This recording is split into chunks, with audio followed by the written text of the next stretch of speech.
Bienvenidos a Historiar.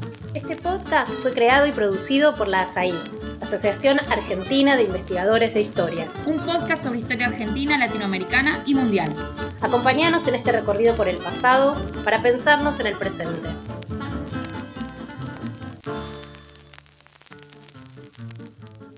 Bienvenidos, bienvenidas a una nueva edición del podcast Historiar, el podcast de la Asociación Argentina de Investigadores en Historia. Soy Roy Ora y en esta edición tengo el gusto de contar con Carlos Altamirano y vamos a hablar con Carlos sobre la figura de Arturo Frondizi. Muchas gracias, Carlos, por estar acá. Bienvenido. Gracias a ustedes por invitarme. Bueno, Carlos es una persona muy conocida. No voy a extenderme mucho sobre su currículum, que es muy extenso.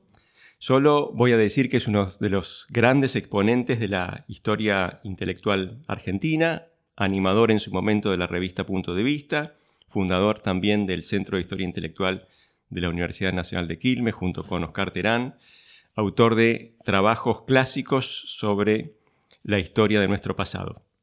Su último libro, ampliando el foco, se llama La invención de nuestra América y por ese libro ya pasó por este podcast y en pocos días va a estar llegando a las librerías, si es que todavía no llegó, un volumen colectivo que Carlos compiló que lleva por título Aventuras de la cultura argentina. A Carlos siempre le interesó el problema de las relaciones entre intelectuales y política y en particular el problema del lugar político de los intelectuales, del lugar de los intelectuales en la vida cívica. Con estas preocupaciones en su radar, Carlos no podía sino encontrarse en algún momento con Arturo Frondizi, que fue, quizás, el más intelectual de nuestros políticos del siglo XX. Frondizi era un político que leía libros, que escribía, un político que además cultivó la imagen de un hombre de ideas, un hombre con una visión sofisticada, compleja de los problemas argentinos. Un hombre además intelectualmente ambicioso. Y esa es un poco la imagen que quedó de Frondizi, la imagen que suele venir a la mente cuando se lo menciona. Cuando una encuesta pregunta al público argentino ¿quién es el político más importante del siglo XX? En general la respuesta es Perón. Pero cuando la pregunta es ¿quién es el principal estadista del siglo XX? Cuando cambia un poco el ángulo de la pregunta, allí suben mucho las acciones de Frondizi. Está un poco en ese lugar, el estadista, el político con vista de águila. Entonces quería invitar a Carlos a hablar sobre esta figura, una figura muy peculiar en la historia política argentina del siglo XX, llegó a la presidencia entre el 58 y el 62 y tuvo una larga trayectoria. Y quería empezar conversando con Carlos, pidiéndole que haga una breve semblanza del mundo social y familiar en el que Frondizi vino al mundo. Frondizi nació, al igual que Carlos, nuestro entrevistado de hoy, en Corrientes. Nació en Paso de los Libres en 1908. ¿Qué dirías, Carlos, entonces sobre ese primer mundo en el que Frondizi entró a la vida argentina? En general, lo que conocemos de ese tiempo de su vida familiar proviene de los propios recuerdos o evocaciones del propio Arturo Frondizi. Uno podría decir que él es un representante, ¿cómo así? Típico, o no, propio de esa Argentina que José Luis Romero llamó la Argentina aluvial. Es decir, alguien que procede de dos inmigrantes italianos, son sus padres, el padre, la madre, de Gubbio, los dos. Él era un constructor de caminos, puentes, lo que se dice un contratista de obra. Y que tuvo un matrimonio que tuvo muchos hijos. 14 hijos. 14 hijos. Frondizi fue el penúltimo, ¿no? Que nació en 1908. Así que en ese ambiente, y acá vuelvo, lo que sabemos solo proviene de los recuerdos del propio Frondizi volcados aquí y allá, había un ambiente donde se valoraba la cultura libresca, la cultura escrita, ¿no? La cultura de los libros. Y en los recuerdos aparece el padre leyendo filósofos, filosofía, también ante la familia, entre ellos a Hegel, lo que no resulta, como se llama, fácil de entender, dado que Hegel no es un filósofo de lectura fácil. Pero bueno, Voltaire, un libre pensador. Libre pensador y autoeducado, autodidacta, digamos. Ese es el clima. Y otra frase que también procede del medio familiar, la mamá, que dice: mis hijos no van a trabajar con las manos, van a ser intelectuales. Bueno, esto es como un pronóstico del destino, no solo del de Arturo, sino de otros hijos, ¿no? El caso de Silvio Frondizi, de Riccieri Frondizi, también, ¿no? Claro. Silvio Frondizi, ahora casi nada no se lo recuerda, sino la historia del trotskismo, pero fue en algún momento una figura conocida como dirigente de una de las tendencias del trotskismo, llamada Praxis. Y Silvio Frondizi, Riccieri fue rector de la Universidad de Buenos Aires. Y era un filósofo que tenía de nota en el ámbito latinoamericano. Esto es más o menos.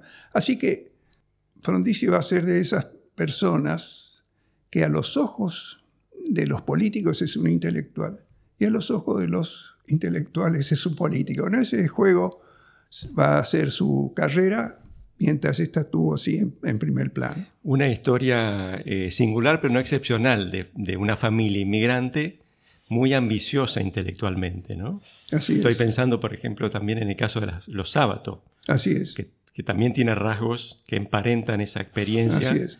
con la que estamos comentando, ¿no? Sí, los que piensan pero sobre todo los que tienen cargos públicos, no proceden de la Argentina criolla, proceden de la Argentina que surge del aluvión inmigratorio.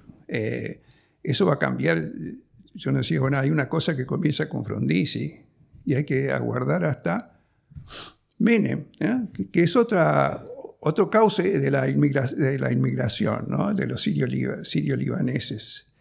Y después Kirchner. Así que ya a partir de ahí podría decir que esta línea que durante mucho tiempo era un rasgo destacado. Los presidentes procedían de las familias criollas, ahora de familia y ya hoy nadie se acuerda de la inmigración, ¿no? Avancemos un poco. Los primeros pasos de Frondizi, de Arturo Frondizi, no preanuncian su lugar central en la vida pública. Ahí en tu biografía, Carlos escribió una muy linda biografía sobre Frondizi, se cuenta que rindió examen para ingresar al colegio militar y fue reprobado. Era un joven que tenía mucho más interés en el deporte que en los libros. Sí, nadie hubiera inferido, ¿no? de los gustos, las inclinaciones de Frondizi en aquel momento, el hombre de doctrina que iba a ser más tarde. Bueno, elegir el colegio militar, esa era una de las opciones para ese mismo mundo del que hablaba, ¿no? El de los recién llegados, de familias recién llegadas, que era también un modo de alcanzar un lugar importante, socialmente importante. Y también vinculó el ascenso social, ¿no? Ascenso Alfonsín, social, para poner otro ejemplo. Sí. Ascenso social, nacionalización, porque ese va a ser un factor importante también en la escuela, que va a ser una agencia fundamental de nacionalización, y bueno, el ejército también. Entonces tenemos ese joven que todavía no tiene demasiado interés en los libros, pero que llegado a cierto punto en el curso de su colegio secundario, pega un giro y se convierte en un muy buen estudiante, ¿no es cierto? Así es, en el Mariano Moreno. Cuando la familia se radica en Buenos Aires, lo inscribe en el Mariano Moreno y ahí, él no había sido muy buen alumno hasta entonces, comienza a tener un rendimiento sobresaliente, rendimiento escolar sobresaliente, y eso va a continuar. Después así va a ser su carrera en el estudio de abogacía, y va a ser distinguido con un premio que él se va a negar a recibir porque se lo tenía que dar el general Uriburu. Claro, cuando se gradúa de abogado. Eso es. Claro. Y ahí entonces es la universidad la que le provee el ámbito en el que desarrolla un interés por la vida pública, por la política, que hasta entonces había estado poco visible en su biografía, ¿no? Sí, la universidad. Típico también, ¿no es cierto? Y un clima. El sí. clima de los 30, digamos así. Donde hay una parte de la... De los 20. Yo digo los 30 es porque aquello que apresura bueno, de nuevo, relato del propio Frondizi, ¿no? Aquello que apresura su ingreso en la acción, porque una cosa es el interés por la política, alguien que observa la política o se considera un ciudadano democrático y por eso no acepta un premio otorgado o que tenía que una dictadura, el general Uriburu. Pero es en los 30 donde él siente el llamado a la política y esta va a tener el cauce del radicalismo. Él cuenta que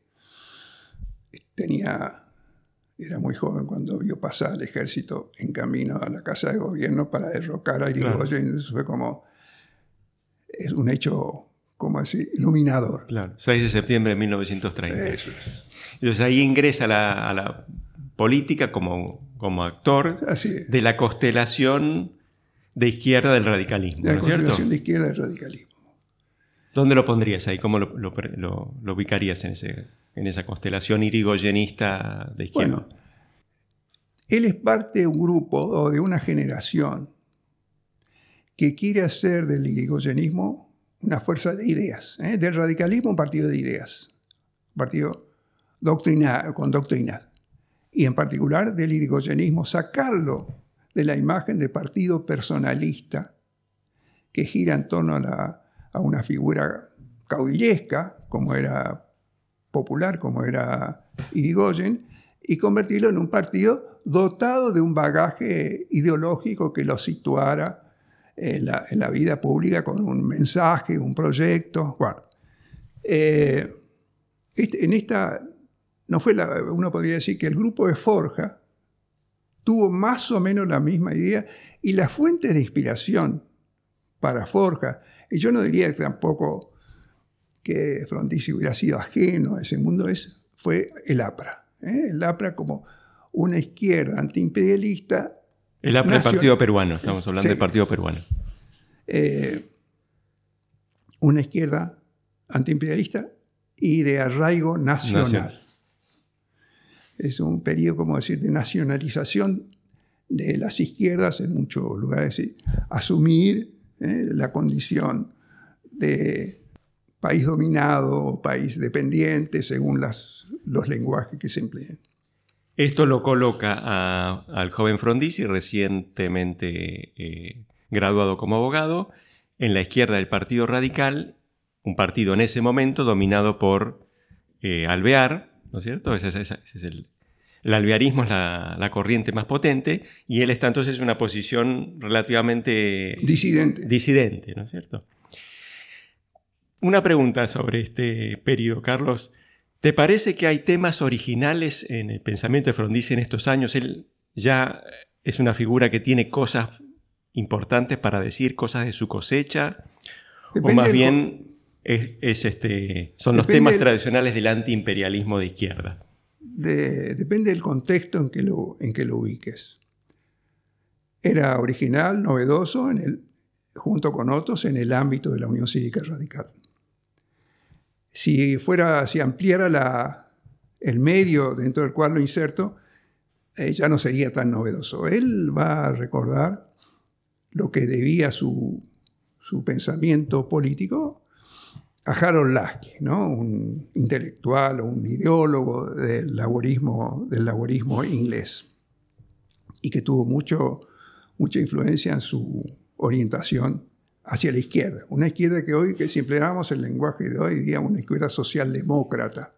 Que no existe, a ver, existaba el partido Socialista, pero el Partido Socialista no se consideraba un partido socialdemócrata, en el sentido que ya lo era para entonces el laborismo y lo iba a hacer después la izquierda socialista en Europa, sobre todo la izquierda de posguerra, la segunda posguerra. Así que en ese medio, la conexión con la reforma universitaria también lo va a familiarizar con esta temática antiimperialista y nacional, ¿no? La cuestión nacional es importante para él a lo largo de toda su vida, yo diría hasta su muerte. Claro. Sí. El momento en el cual Frondizi alcanza un lugar de mayor visibilidad, o por lo menos para los historiadores, es 1945-46, y en particular su intervención en la elaboración de ese muy famoso documento que es la Declaración de Avellaneda, ¿no es cierto? La Declaración de Avellaneda, del 45. Y otra que se llama la Profesión de Fe Radical, que es del 47. En esos dos documentos, Frondizi participa en la redacción de esos documentos, claro. Y ya para entonces adquiere en las filas de la intransigencia radical una saliencia, una visibilidad importante. Elegido diputado por la capital, el año que gana Perón, él va a adquirir ahí otra visibilidad. En los debates parlamentarios es un destacado, sobresaliente debate legislador, y por lo tanto ahí se va armando poco a poco la imagen de Frondizi. Yo no diría como aquel destinado a ser el presidente de la República, pero a ser una figura importante, de nuevo, en este terreno en que tenía estas dos características, ¿no? Antes de continuar, pertenece al Colegio Libre de Estudios Superiores y dirigió la revista del Colegio Libre de Estudios Superiores durante unos años. Sí, fines de los años 30. Sí. No hay gran obra que él dejara. Creo que hay una conferencia. No hay mucho que él produjera. Pero revela, porque ¿qué era el Colegio Libre? Un círculo de intelectuales, una sociedad intelectual que se pensaba a sí misma en esos términos. No se trata de una atribución que uno pueda concederle reconstruyendo el pasado. Ellos se pensaban a sí mismos en modelo de sociedades intelectuales europeas, francesas principalmente. Bueno, ahí estuvo Frondizi, y el hecho de que él se acercara y se incorporara al colegio y que fuera aceptado en el colegio indica que era reconocido como un hombre de ideas. Sí. Avancemos un poco, años 45, Declaración de Avellaneda, 46, Frondizi electo diputado por la Capital Federal, y ahí encuentra una tribuna que le permite ganar más relevancia pública, su rol de orador en la Cámara, ¿no es cierto? Agrego un elemento más para completar el cuadro, y es que la derrota del radicalismo en las elecciones del 46 pone en crisis a ese grupo dominante del partido, al alvearismo, y eso permite que los disidentes de izquierda, se llama Movimiento de Intransigencia y Renovación, creo en ese momento, alcanza una mayor centralidad, ¿no es cierto? Y esto lo pone a Frondizi mucho más cerca del control del partido. Pero Frondizi no es la figura más importante ahí. A veces nos olvidamos que puede ser el político más letrado, si se quiere, pero el caudillo electoral, o en todo caso, la persona que hace vibrar a las mayorías radicales es Ricardo Balbín. Así es. Durante un tiempo caminaron juntos, como se dice, ¿no? La fórmula que va a perder las elecciones ante la candidatura de Perón-Quijano, más adelante ya tenía a Balbín como candidato a presidente y a Frondizi eran como camaradas de una misma empresa política. La saliencia de Frondizi en la Cámara de Diputados era, sobre todo, se lo consideraba competente para hablar de ciertas materias, entre ellas la de economía, petróleo, etc. Se lo consideraba alguien, un estudioso que no se limitaba a declamar, sino que tenía argumentos y que tenía estudios sobre esas cuestiones, ¿no?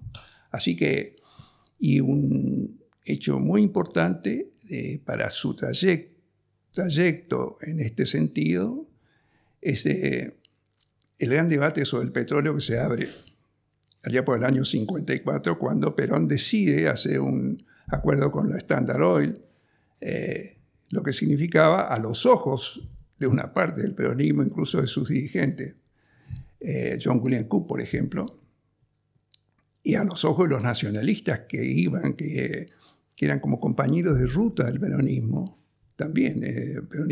Perón abandonaba el camino, abría el paso del capital extranjero, etc. Bueno, ahí aparece una gran oportunidad para la instalación de Frondizi. Publica su libro Petróleo y Política. 1954. 54. El libro no estaba terminado. El libro estaba inconcluso, pero él consideró que era el modo de intervenir en el debate que se había abierto.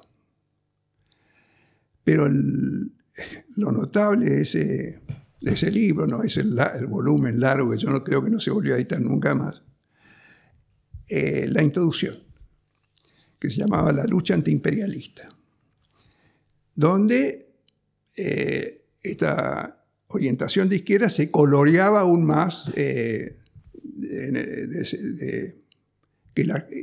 se trataba de una izquierda radicada en un país atrasado.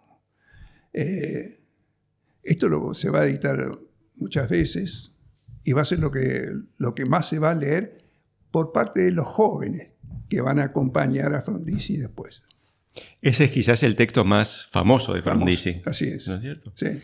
Y es el texto en el que él, y en parte el radicalismo, quiere ponerse o correr por izquierda al peronismo, ¿no? A veces uno olvida que frente al dilema que le planteó la victoria peronista, una de las iniciativas que movilizó al radicalismo fue una crítica por izquierda. Y acá encontró la ocasión, porque en la segunda presidencia de Perón advirtió que cualquier programa de desarrollo medianamente consistente inevitablemente suponía la apertura al capital extranjero, la necesidad de contar con el auxilio de la inversión, particularmente la norteamericana, ¿no? Cuando vino Milton Eisenhower, el hermano del presidente, Perón, que poco tiempo antes había hecho sancionar una constitución muy nacionalista, le puso la alfombra roja, ¿no? Sí. Bueno, Perón era un político pragmático, ¿no? Uno podría decir que para él la economía era política. No es que la política estaba dictada, fijada, establecida por la economía. Él iba a obrar según como le pareciera que era conveniente en ese momento. Él enfrenta o tiene una discusión, toda la discusión que era posible que se tuviera con Perón, siendo dirigente sindical, cuestionamiento general. Son los capitales extranjeros, usted le está dando, ¿y usted qué prefiere? ¿Que quede ahí bajo tierra? Bueno, Perón tenía ese tipo de pragmatismo. En el caso de Frondizi le va a costar mucho asumir esta dimensión pragmática de la política, dado que él era un hombre de principios, de doctrina. Sí. Bueno, vamos entonces a ese momento, al momento decisivo para Frondizi, que es, por lo menos en términos de la relación entre política e ideas, que es el inmediatamente posterior a la caída de Perón, los años inmediatamente posteriores, ¿no? Porque ahí, me parece a mí, Frondizi sabe que él no es el candidato natural del radicalismo, quiere ser presidente y para eso tiene que romper con el partido, tiene que alejarse de un partido cuya figura más importante es Balbín, ¿cierto? Y ese movimiento lo realiza en el curso del periodo que va del 56 46 al 58, ¿no es cierto? Así es. Cuando Frondizi, evidentemente, decide embarcarse en la lucha por la presidencia de la nación, sigue siendo, a los ojos de la opinión pública, ese hombre de la izquierda reformista, si vos querés, socialdemócrata que era en el espacio del radicalismo. Pero hay algo que ocurre en el camino. Él se encuentra con Rogelio Frigerio. Es probable que se conocieran de antes, ¿no? Y se encuentra, según la leyenda también, porque esto no hay lugar donde chequear, las oficinas de la revista que ha vuelto a aparecer. Una revista que salió unos meses en los años de Perón, y Perón lo clausuró. Y después de la Libertadora reaparece. Bueno, y ahí la mujer de quien había sido su director, que se llamaba Jaramillo, encuentra la ocasión de por qué estas dos personas tan inteligentes no se encuentran. Y ahí es donde se produce la mutación, solo que la mutación no va a ser un hecho público, sino va a ser un hecho que se va a hacer público a lo largo de su presidencia. Su nueva idea de cómo se resolvía la cuestión nacional. La figura de Frigerio es fundamental en esa transformación de Frondizi de un nacionalista de izquierda a un desarrollista, para ponerle un calificativo, un nombre que ahora podemos decir algo más, ¿no? Sí. Porque lo que viene a proponer Frigerio es una visión distinta del dilema argentino y de la solución del problema argentino, que es un poco es la que Perón había tomado en los últimos años de su presidencia, que parte de la premisa de que el desarrollo nacional tiene patas cortas y que para que la Argentina vuelva a crecer después de casi 3 décadas sin crecimiento sostenido, ¿cierto? Desde los años 20, lo que es necesario es poner al capital extranjero en el lugar central de agente de modernización. El proceso de acumulación de capital sin la inversión extranjera está condenada al fracaso, ¿no? La diferencia entre Perón es esta que te hablaba, ¿no? Perón obra pragmáticamente. En el caso de la doctrina de Frigerio es una cosa elaborada. Él formaba parte de un grupo, ¿no? de procedencia marxista, comunista, algunos, socialistas, otros. Y entonces la cuestión de estructura y superestructura es una cosa que va a entrar en el vocabulario, incluso en la visión de Frondizi, por la vía del frigerismo. Entonces, porque el desarrollismo argentino, si uno lo identifica con el experimento, la experiencia Frondizi, quiero decir, no con el desarrollismo general, porque el desarrollismo estaba en el aire, no había, excepto los liberales que estaban arrinconados, aunque tuvieran, bueno, Álvaro Sogaray, suponete. Aunque el liberalismo estaba en minoría, desarrollista era un poco, no digo todo el mundo, pero casi. Sí, era un clima de época. Un clima de época. Y entonces, pero el desarrollismo vernáculo es esta conjunción de Frigerio y Frondizi, donde yo creo que el que provee de las tesis, ¿no?, que van a regir la política del gobierno fue el grupo de Frigerio. Claro. Una conjunción. Entonces, el jefe político era, ¿cómo se llama? Frondizi y el ideólogo. El hombre de ideas era Frigerio. Ahora vuelvo sobre esto, pero antes de eso quería subrayar el hecho de que cuando Frondizi rompe con la Unión Cívica Radical, crea su propia Unión Cívica Radical Intransigente para competir en las elecciones de 58, lo hace probablemente ya con estas ideas in pectore, pero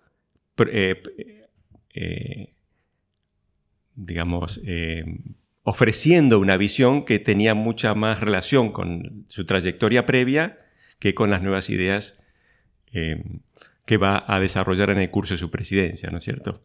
Sí. Así, uno podría decir, esto puede ser ¿visto, no?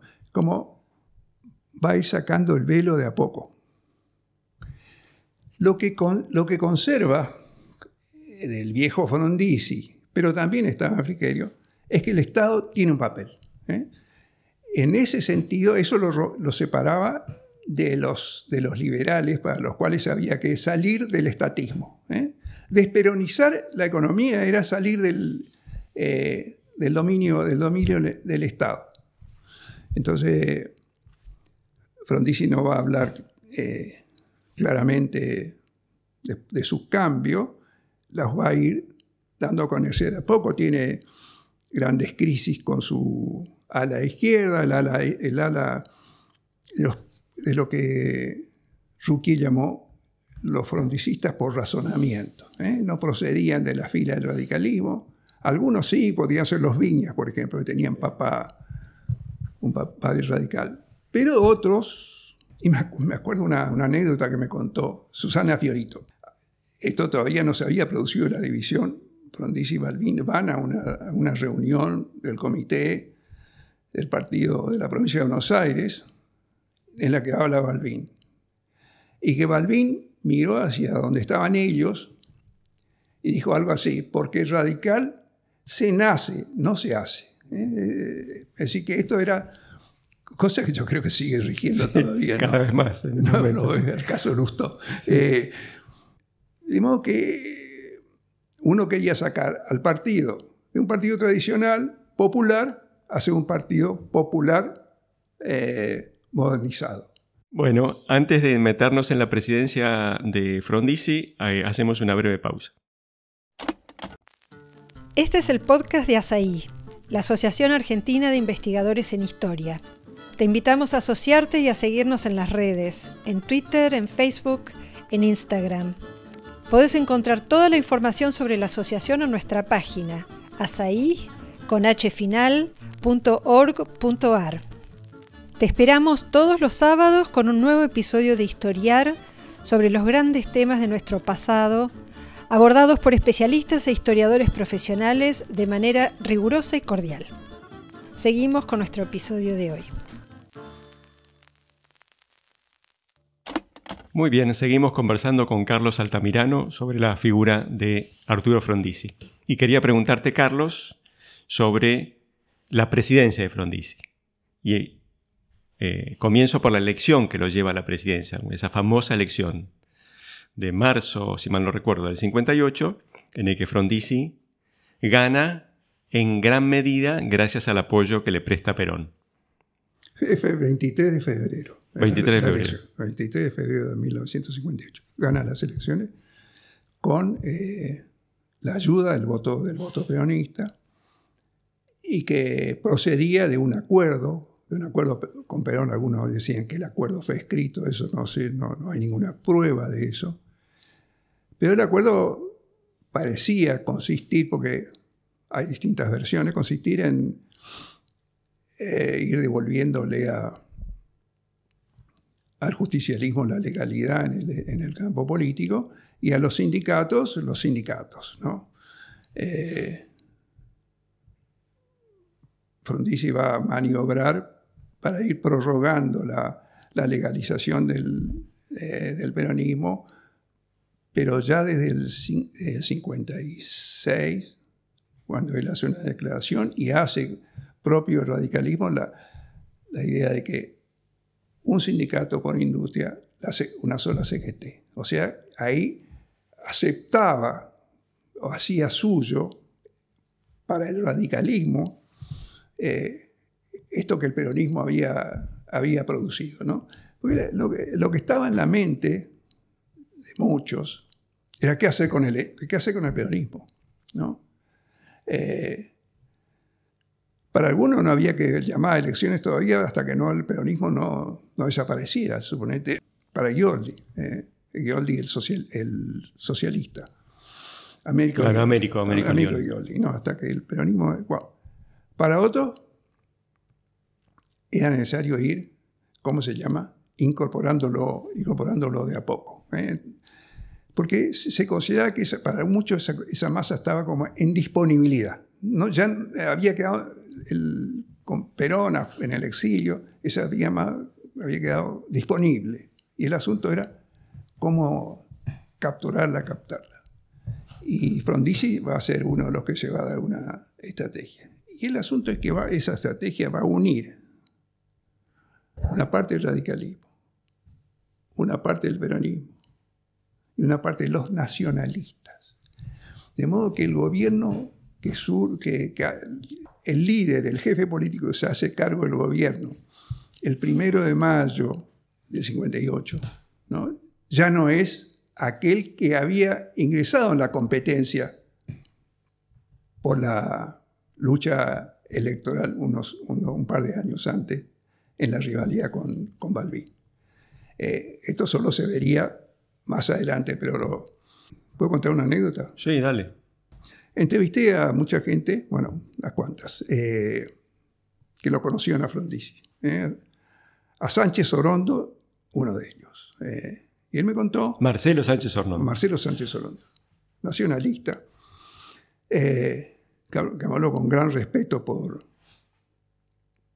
Frondizi, aunque él había sido parte de la campaña de que denunció el comunismo de Frondizi, y según él contó, se lo había vendido eso la aeronáutica, los servicios de la aeronáutica.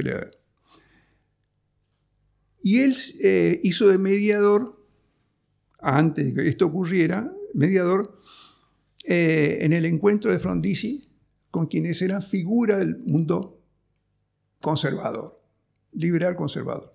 Matías Sánchez Orondo, Federico Pinedo, y se encuentra con ellos en una cena. Y según me contó Sánchez Orondo, después que terminó la cena, bueno, los comentarios. Che, un tipo inteligente ¿no?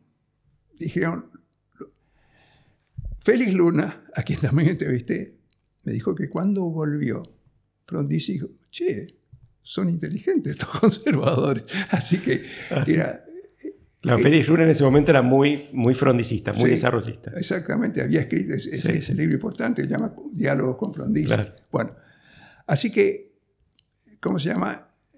Él descubrió más de lo que descubría en público ante esos comensales, digamos. Agrego lo siguiente, la victoria electoral de Frondizi se alcanza en gran medida gracias a los votos peronistas. Es decir, Frondizi asume con un capital político propio reducido, porque solo tienen parte los votos de la Unión Cívica Radical de ese mundo, algunos de la izquierda, y muchos votos prestados. Y es un líder, además, problemático para muchos. Por ejemplo, para los militares, por cuanto sospechan que ese pacto secreto va a llevar a un reingreso del peronismo a la vida pública. Sospechan otros también de las credenciales izquierdistas apenas ocultas por ese nuevo Frondizi más de centro, si querés, ¿no es cierto? Entonces va a tener una presidencia difícil. Muy difícil. Muy difícil porque y esto además agravado por el hecho de que Frondizi es un político ambicioso que no al comienzo, en el primer año es muy generoso hacia el peronismo, ¿no? Pero después va a poner en marcha, incluso en el primer año, ¿no? Iniciativas muy ambiciosas que van a crear grandes conflictos políticos, ¿no? Vinculadas al proyecto desarrollista, ¿no? A la idea de que el capital extranjero tiene que tener un lugar central en la vida pública, y eso hacía ruido con cómo estaba armada la vida pública argentina. Sí, problemas con los nacionalistas, problemas con una parte del peronismo y problemas con una parte de los propios radicales que estaban con él. Esto tiene que ver con esto que te decía el papel de Frigerio en la conversión ideológica o doctrinaria de Frondizi. Podríamos decir que Frondizi dice, no importa de qué color sea el gato, siempre que case ratón. Okay. Bueno. Discípulo de Mao. Exactamente. Y entonces la cuestión era que el capital extranjero es la única manera de sacar a la Argentina de la posición en que estaba. No emplea la noción país dependiente porque no era parte del vocabulario, pero consideraba que era un país dependiente en el campo del petróleo y en el campo de la siderurgia. También es necesaria una industria automovilística. A todo esto le abrió paso el gobierno de Frondizi, incluso empleando un lenguaje que evocaba a lo soviético, porque era la batalla del petróleo, sí. La batalla del acero, las batallas, ¿no? Sí. Pero la situación era difícil para toda América Latina en aquel tiempo por el asunto del comunismo. Claro, ¿no? Esto estaba inscripto en el contexto de la Guerra Fría. La Guerra Fría. Y algo que aguzó eso fue que en el año 59 Fidel Castro ingresa a La Habana y ahí comienza un nuevo capítulo de la relación entre América Latina y la gran potencia norteamericana. Así que eso también va a gravitar sobre los pasos que Frondizi daba y podía dar, ¿no? Cuando él habla en el Congreso de los Estados Unidos, ¿no? En el año 59, él dice, por tradición, nuestros países son iguales. Procedemos a la misma tradición, vamos a decir así, occidental. El problema es el desarrollo. Hay atraso en nuestros países. Y que la manera de encarar los dilemas, la inestabilidad política, era a través de una política de desarrollo, de progreso, de sacar a estos países del atraso, que eran la fuente de la inestabilidad política y lo que podía crear problemas de seguridad. Bueno, uno podría decir que un año después, la alianza, 1 o 2 años después, la Alianza para el Progreso de Kennedy, un poco responde a esta idea de que el problema es el atraso y, si se quiere, neutralizar o evitar la gravitación del comunismo. Y estaba esto otro que vos decías recién, la sospecha de que él podía significar el retorno del peronismo o de alguna versión del peronismo. Y ahí se juntaba entonces el gorilismo militar, que era muy fuerte entonces, el tema del comunismo, que también tenía muy despierto a las Fuerzas Armadas, y eso va a complicar ¿cómo se llama? La gobernabilidad de la Argentina. Lo que llama, ¿cómo decirte?, la atención es cómo en ese contexto, que es así, él lo invita al Che Guevara a conversar, ¿no? Es decir, cómo alguien que calculaba cada uno de sus pasos hace ese paso que no podía ser más arriesgado y que era imposible que no se enteraran los servicios de inteligencia, los militares y los... Bueno, veleidades de intelectual. No lo sé. A ver, porque él, ¿cuál es el mensaje que le da al Che? ¿No? Dígale que la dirección de la Revolución Cubana no meta a Cuba en el conflicto estratégico. O sea, mantenga las cosas en el terreno del país atrasado, que tiene reclamos ante la potencia, y que no se involucre en ese conflicto. Y uno podría decir que la política de Frondizi fue eso. Un movimiento que hacía todo, pero nunca aceptó involucrarse en como él decía, el conflicto estratégico. Sí, quizás un error político, pero en todo caso, Frondizi asume la presidencia no con la idea de devolverle a Perón lo que es suyo, seguramente, sino que, como cualquier político ambicioso, lo que aspira es a desplazar al peronismo a partir de la premisa que vos recordabas hace poco de que había, entre comillas, masas en disponibilidad, es decir, que la lealtad popular a Perón no era tan intensa como después se terminó probando, ¿no? Y que la manera de lograr ese objetivo era a través de una expansión económica sostenida que le diera a las clases populares y también a las clases medias, porque hizo mucho para las clases medias, niveles de bienestar que no habían conocido en la década previa. Es decir, una fórmula superadora del peronismo porque era justicia social o bienestar, para decirlo en términos más amplios, con mayores libertades políticas. Esa fórmula, en el fondo, por lo menos en el mediano plazo, fracasó. Y la prueba de ello es que en las elecciones del 62, cuando permitió la participación del peronismo, los resultados no fueron los que Frondizi deseaba. Así es. Bueno, mira, pero hay un problema antes. La inflación. Cuando designa Álvaro Sogaray, que está 2 años en el Ministerio de Economía, es para estabilizar la economía. Sí. Es un lenguaje que recuerda nuestros días, ¿no? Sí. Es para estabilizar la economía. Está 2 años. Y cuando Álvaro Sogaray, que era un representante del liberalismo económico, tiene estos logros, Frondizi le va a pedir la renuncia, para retomar la marcha. Y eso va a ser la precipitación de lo que va a ocurrir no mucho después, porque de modo que Frondizi tuvo problemas en ese sentido de entrada, no solo con aquellos que van a cuestionarlo porque había abandonado la doctrina primera, sino también por el hecho de que aún su proyecto que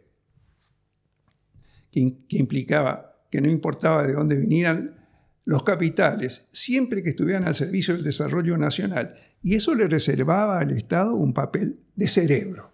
Entonces el Estado decía dónde había que invertir, cuáles eran las ramas en las que se debía producir. O sea que el Estado no tenía una función pasiva en lo relativo, ¿sí? No estaba abandonado al mercado, sino incitaba, promovía algunas inversiones. Tuvo problemas, yo te diría la mayor parte del tiempo, excepto tal vez en los primeros meses del 58. Pero era un tipo hábil, maquiavélico, como se lo va a decir, y un título agresivo para algunos, porque para él no le disgustaba, porque él pensaba que Maquiavelo había sido un patriota florentino. Claro, un republicano además. Sí. Derrotado su candidato en las elecciones del año 62, elecciones provinciales, el gobierno de Frondizi entra en una crisis y finalmente Frondizi es obligado a dejar el gobierno. Y ahí comienza entonces la última, si querés, singladura de la navegación de Frondizi, que es Frondizi en el llano, ¿no? ¿Cómo describirías esa etapa, que quizás no es la más feliz de la trayectoria histórica? Él tiene todavía una vida que no es solo la vida biológica, una vida política. En los primeros años que siguen a su derrocamiento y después al gobierno de Ilia, al que él va a enfrentar. Y es considerado públicamente como un hombre que sabe, ¿no? Se podía cuestionar su política, se podía desacreditarlo, pero no era alguien cuya opinión se podía ignorar o subestimar. Alguien además informado, ¿no? De modo que periódicamente cuando él daba un reportaje, una entrevista, eso era un hecho que se decía. Frondizi dijo, ojo que Frondizi. Es decir, se consideraba una persona que tenía información de primera mano. Yo diría que ese capítulo que sigue es el último, porque ya el otro, él hace una apuesta por el gobierno de Onganía, pero ya ahí él no va a jugar, van a haber otros actores y él va a ir apagándose. Más todavía cuando hace el acuerdo, cuando Frigerio hace el acuerdo con Perón de nuevo para la elección del 73, ahí ya él es un político de poca relevancia.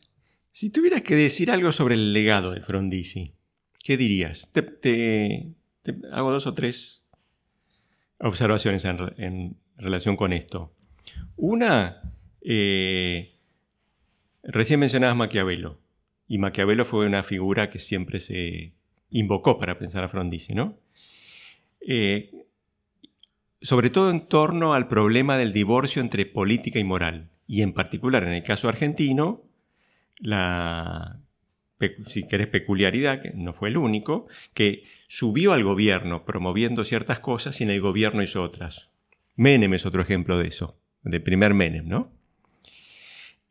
No honró el compromiso con sus votantes. ¿Qué te parece eso? Es decir, ¿contribuyó al divorcio entre política y moral, a la construcción de una cultura política? No, yo creo No. que el moralismo siguió existiendo. Sí. Y aún existe todavía.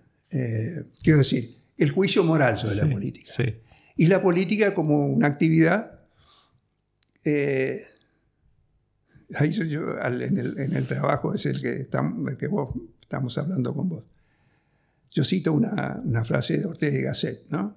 O se viene al mundo a hacer política, o se viene a ser intelectual. El asunto de la conjunción de estos dos términos es difícil. Si me pongo a pensar, me costaría encontrar a alguien que logró unir esas dos. Una cosa es que haya una oficina ideológica y otra cosa es que el político sea al mismo tiempo el pensador de la porque tiene que hacer... bueno, él en un librito chiquito, que es una entrevista que le hizo un periodista llamado Rodolfo Pandolfi, él va a volver a decir, bueno, que los que más mérito tienen es aquello que tiene que enfrentar la diversidad del mundo, que es ser político. Que no es un mundo que se acomode a esquemas, sino que hay muchos azares, digamos. Okay. Los buenos políticos son los que saben cambiar. Exactamente. No los coherentes. Segunda cuestión. Desarrollismo, un gran tema. Vos decías, fue una presidencia compleja. Parte de esa presidencia transcurrió en años en que Frondizi debió abandonar sus ambiciones más expansivas y poner en marcha un plan de ajuste, y estuvo el nombre del Sugaray, pero al mismo tiempo eso dejó un legado importante. Y si bien Frondizi no logró cosechar mucho de lo que sembró, porque mucho de lo que sembró recién iba a madurar más tarde, la economía argentina tuvo a la caída de Frondizi desde el año 63 y por una década entera un largo periodo de crecimiento sin crisis, sin recesión, ¿no? Fue el último periodo de expansión sostenida que tuvo este país, mucho más que el de Cristina, en fin, cualquiera que uno pueda mencionar palidece frente a esa década de los años 60, ¿no es cierto? La década que va del 63 al 73. No fue excepcional, vista en un contexto comparativo, no fue tan brillante como lo que pasó en Brasil, no fue tan brillante como lo que pasó en otros lados, pero para la muy magra performance argentina de los últimos 50, 60, 70 años, pongan la fecha que quiera, eso fue importante y seguramente la contribución de Frondizi fue significativa en ese punto. Sí, fue significativa. Yo creo que, considerado desde ese punto de vista que estás exponiendo vos, ¿qué tengo que decir yo? ¿Qué diría yo de los años del gobierno de Onganía? ¿No se inscribía el gobierno de Onganía también en una visión desarrollista? Más aún, él pronuncia un discurso en la Academia de West Point sobre seguridad y desarrollo. De modo que, ¿cómo decirte? El clima o el ánimo desarrollista, con autoritarismo, sin autoritarismo, seguía vigente, aunque las fórmulas políticas no fueran las mismas. Durante el gobierno de Frondizi, estas cosas, libertades públicas, democracia y desarrollo económico van juntas. Él las nombra variando, pero nunca ignora ninguna de ellas. Eso va a ir desapareciendo cuando el desarrollo pasa a ser la clave, lo que arregla todo, lo que arregla el resto. el gobierno de Onganía, la dictadura de Onganía, también va a reanudar la ideología del desarrollo. En este caso, presidido por la idea de que si se quería evitar la subversión comunista, es necesario alentar esto. Bueno, yo te digo porque vos me decís, y bien, hablando de hasta cuándo duró esta... Yo no puedo decir, bueno, Frondizi, no ignoro que... Pero continuó porque el desarrollo estaba, como vos decís, en el clima de aquel tiempo, no solo en la Argentina, en el mundo, fue, creo que la última década de lo que se llamaba de los gloriosos años de la segunda posguerra, ¿no? Donde las políticas sociales eran parte incluso de los gobiernos conservadores. En ese sentido, el desarrollismo fue mucho más que Frondizi. Y Frondizi en un punto fue una estación. Y una estación que, por cierto, no terminó bien, por lo menos para Frondizi. Seguramente recordarás ese muy lindo libro de Catherine Seeking que compara el proyecto desarrollista en Argentina y Brasil, que comienza con el contraste entre, si mal no recuerdo, la Fundación Getúlio Vargas, enorme, rica, decenas de investigadores, con el muy pobre Centro de Estudios Nacionales que ella visita en un día de invierno que no tenía ni una estufa a gas. ¿Sí? Y eso marca un poco la peculiar suerte de Frondizi y sus dificultades como para ganarse un lugar en el proyecto más grande del desarrollismo. ¿Puedo decir algo? Sí. Con esto cerramos, dale. Hace ya unos cuantos años fui a Río de Janeiro, ¿no? Invitado para no sé qué cosa académica, ¿no? ¿Y dónde se hacía? En el Centro Cultural, no sé cuánto, un enorme edificio, que había sido el Banco Central, pero que ya no lo era, ya estaba ahora en Brasilia. Una enorme... Y yo no pude sino contrastar con el edificio del Banco Central de acá. Y esto me está hablando no de los años 50 ni de los 60, sino de mucho, mucho más atrás. Entonces,